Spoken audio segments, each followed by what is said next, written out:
आद्या को तो बचा लिया, पर अब मौत की तलवार देवा के सर पे लटकने लगी जैसे कोटा में बच्चे। बिलाल ने भी अच्छा खेल खेला, खुद के सर की मुसीबत देवा के सर पटक दी। उधर बिल्लू गेंडा अपनी एक और नाकामी बताने के लिए ओमकारी माँ को फोन करता है, पर ओमकारी माँ आधी बात सुनते ही मुंह पे फोन काट देती है। फिर आद्या को किडनैप करने का काम किसी और को दिया जाता है। ओमकारी माँ बस बाहर से सख्त है, पर अंदर से मोटे चाइनीज लोगों की गालों की तरह सॉफ्ट हैं। लोगों को एम्प्लॉयमेंट दे रही, और किडनैप करने का काम उसे दिया जाता है जो गुजरात से स्मॉल साइज कॉन्डम लेके निकला है चाइना की तरफ, क्योंकि वहाँ के लोगों को अपनी मूंगफली को भी बचानी है। चिंग पोंग पिंग पोंग से काम नहीं चलता। इलीगल माल ले जाते हुए उसे किसी कस्टम ऑफिसर ने रोका नहीं, बस एक स्टैंप की वजह से। उस एक स्टैंप को देखते ही लोगों की पेशाब करने वाली जगह में से गन्ने का जूस निकलने लगता। अब उसे आद्या को किडनैप करने का काम सौंपा गया है। एक तरफ देवा और उसकी माँ गाँव छोड़ के जा रहे हैं, और दूसरी तरफ स्टैंप वाला बंदा आद्या को किडनैप करने के लिए आ चुका है। आद्या को किडनैप करने के लिए सबसे पहले उस पे स्टैंप लगाया जाता है ताकि उसे कोई रोक ना सके। एक तरह से आद्या को ऑब्जेक्ट बना दिया भोसड़ी वालों ने। देवा की माँ ने भी देवा को अपनी आंखों से कह दिया कि सबकी जान लेके उस मासूम को बचा ले, पर अगर इस मासूम की वजह से सबकी जान जाएगी तो ये मासूम कैसे। फिर क्या था, माँ के कहने पे देवा ने दर्शकों को जिस्मानी टचिंग से रूबरू करा दिया, जैसे औजारों की वो नाजुक छुआ, छोटे औजारों से पीछे की मांग में गुदगुदी करना, और अंत में फिस्टिंग करके ऑर्गेज़म दिला देना। आद्या को शायद इस बात का अंदाजा नहीं था कि उसको बचाने के लिए जिस ट्रक को देवा ने रोका है, वो ट्रक देवा के बचपन के दोस्त वर्धा राजमन्नार का है। उस स्टैंप का एक रूल है, उस स्टैंप को आज तक जिसने भी रोका उसे जान से मारने के बाद उसकी गांड पे वो स्टैंप छाप दिया जाता था, क्योंकि स्टैंप और स्टैंप के रूल्स को बनाने वाला देवा ही था। और हम सब जानते हैं हमारे दोस्त को गांड से कितना प्यार है, खाना भी गांड से खाता है वो। सवाल ये नहीं कि क्या वर्धा स्टैंप के रूल्स के मुताबिक अपने बचपन के दोस्त देवा को जान से मार देगा। सवाल तो ये है कि क्या देवा के मरने के बाद देवा के भी नंबर प्लेट पे स्टैंप चिपका दिया जाएगा जैसे दूसरों के साथ किया गया था। पर ऐसा क्या हुआ जिसने दो दोस्तों को कट्टर दुश्मन बना दिया। खून से लिखी गई कहानी है, बदले में खून नहीं, शिकंजी भी मिल जाए तो इस गर्मी में काम हो जाएगा। क्योंकि कुछ कहानियों को देखकर डर लगता है, कुछ कहानियों को सुनकर डर लगता है। इस कहानी को तो याद करके ही टट्टी जाम हो जाती है। राजमन्नार के खानसार से बाहर जाने की खबर सुन के राधा रमा को लगता है कि उनके बापू राजमन्नार की धोती का नाड़ा ढीला हो गया है, उसी को टाइट करने वो खानसार से बाहर जा रहे। पर राजमन्नार बताते हैं कि कोई अननोन आदमी पाकिस्तान के बाद खानसार में भी आतंक मूतने की तैयारी कर रहा, और वो उसी का पता लगाने खानसार के बाहर जा रहे। अपनी गैर मौजूदगी में वो खानसार की जिम्मेदारी राधा रमा के सर पटक देते हैं। राजमन्नार के दामाद होने के नाते गंडवा ने राजमन्नार से वर्धा को माफ करने को बोला, क्योंकि 10 साल की उम्र में वर्धा ने अपना कड़ा, अपना राज्य एलजीटीवी के बाप को दे दिया था। देवा और उसकी माँ को बचाने के लिए मन्नार साहब ने किसी लड़के के साथ रात भर बिस्तर गर्म करते समय इस बात पर खूब विचार किया। आपने सही समझा, मन्नार साहब को शरबत में मीठा थोड़ा ज्यादा पसंद है। 25 साल पहले एलजीटीवी के बाप को दिया गया राज्य और कड़ा वापस करने का टाइम आ गया था। राजा के डर से एलजीटीवी उस कुर्सी को देने के लिए राजी हो गया जिससे वो लेस्बियन जैसा प्यार करता था। एलजीटीवी के मुताबिक वो भरी सभा में बिना किसी कपड़ों के अपने खट्टे जामुन का एग्जीबिशन लगा सकता है, पर कुर्सी नहीं छोड़ सकता। फिर गंडवा रुद्रा और एलजीटीवी को भड़काने लगा कि खानसार में राजमन्नार से भी बड़ा खानसार का गठबंधन है। गठबंधन का नियम नंबर 14-44 कहता है, बलवान का ही राज्य, बलवान की ही कुर्सी।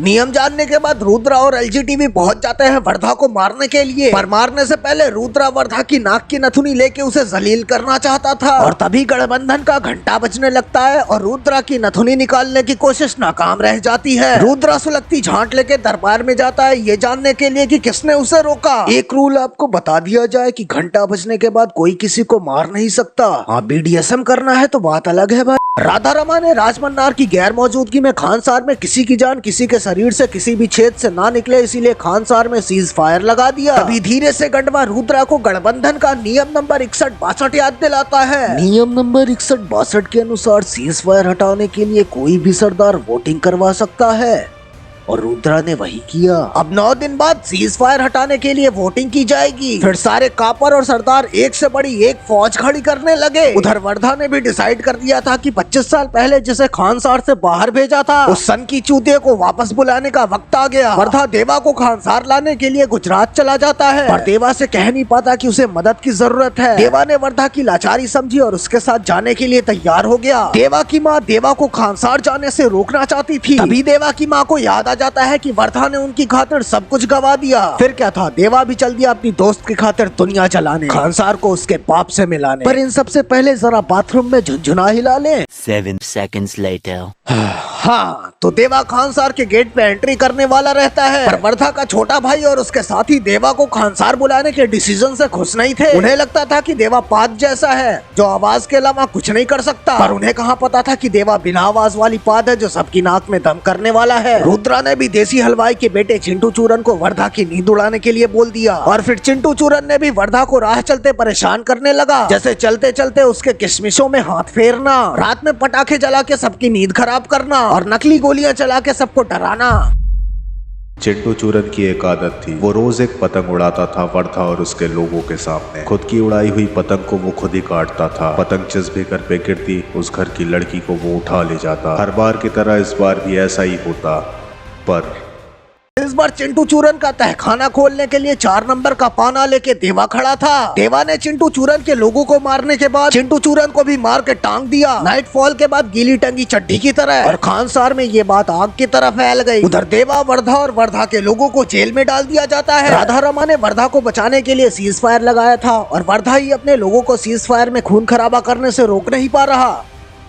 चूतिया।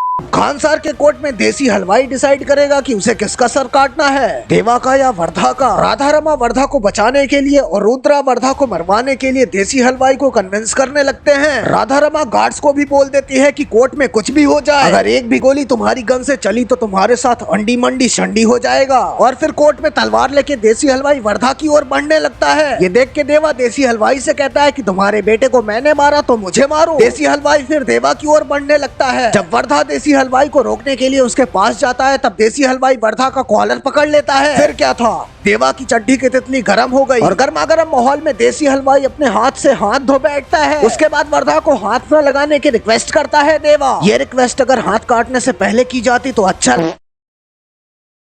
छोड़ो भाई, ये तो कट्टम कुट्टम खेलने पे आ गया, पागल साला। इतना होने के बाद देवा और वर्धा को फिर से जेल में पटक दिया जाता है।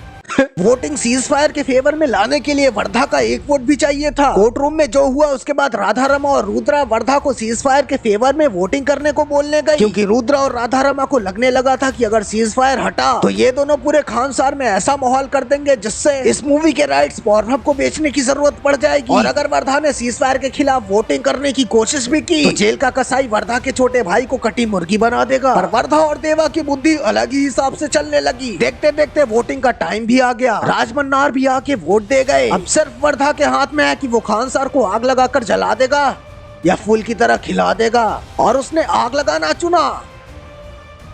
मादर वर्धा के सीज फायर के खिलाफ वोटिंग करते ही जेल का कसाई वर्धा के छोटे भाई को मारने के लिए हथियार कड़क करने लग जाता है, और वर्धा को भी पागलों के बीच में फेंक दिया जाता है। वर्धा का नाड़ा ढीला होने लगता है पागलों से लड़ते टाइम, पर फिर देवा आ जाता है। टट्टी की तरह कहीं भी और कभी भी आ जाता है अपना देवा। दूसरी तरफ राजमन्नार राधा रमा को खानसार से बाहर जाने का 3 रीजन बताता है, जिसमें से 2 रीजन चूतिया थे, पर तीसरा रीजन सुन के आंड बटकने लगे। 25 साल पहले जिस शौर्यांगा कबीले को जड़ से खत्म कर दिया गया था वो जड़ से खत्म नहीं हुआ था। राधा रमा का पति गंडवा मन्नार कबीले का नहीं बल्कि शौर्यांगा कबीले का है। 25 साल पहले जिस शौर्यांगा कबीले के धारा को राजा बनना था उसका सगा बेटा है देवा। पिक्चर तो खत्म हो गई और हम सबको सस्पेंस के नाम पे चूतिया बना गए। खैर, ऐसे ही मजेदार मूवीज की स्टोरी सुनने के लिए हमें सब्सक्राइब करें और कमेंट में गालियों के साथ हमें अगली वीडियो का आइडिया भी देने की कोशिश करें। धन्यवाद।